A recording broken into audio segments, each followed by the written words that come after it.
recent past, a number of controversies have emerged over the issue of hate speech in India. But what exactly is hate speech?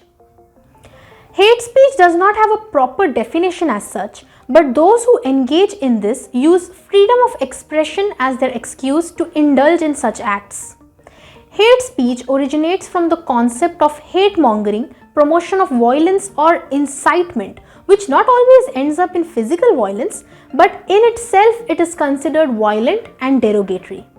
It is not just the use of offensive or harsh words against people, but also a form of communication aimed against a particular group of people that can cause actual material harm to them through social, economic or political marginalization of the targeted community. So, what does Indian law say about it? There are legal provisions that exist in our law to deal with provocative and derogatory speech, such as Section 153, 295, 505 of the Indian Penal Code, which largely focuses on any writing or speech that promotes enmity between different groups of people. Dharam Sansad Rao.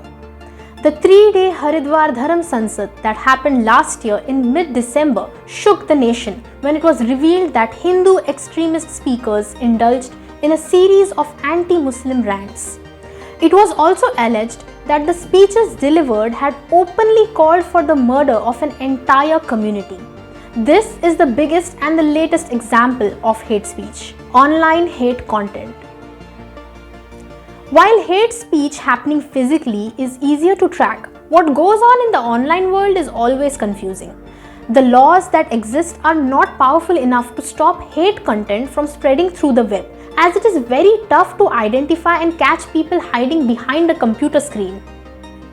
After the horrifying Delhi riots that occurred in February 2020, Delhi Legislative Assembly's Committee on Peace and Harmony had grilled Facebook, that is now called Meta, to provide a record of all audience reports or complaints made prior to the incident. However, since then, not much has happened to stop online hate speech as it continues to spread like a virus throughout the World Wide Web. So now the main question is, what needs to be done? Clearly, this is a dangerous practice that must be dealt with seriously and immediately. There is a need for the central and state governments, the judiciary, social media platforms, organizations to look into the matter, address the root causes, drivers and actors of hate speech, bring in stricter rules, tightly implement existing laws to reduce the spread of hate speech.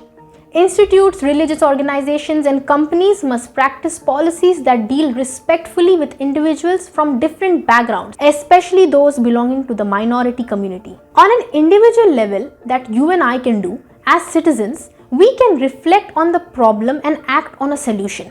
Being curious, asking the right questions, educating ourselves and becoming more aware can be our first steps.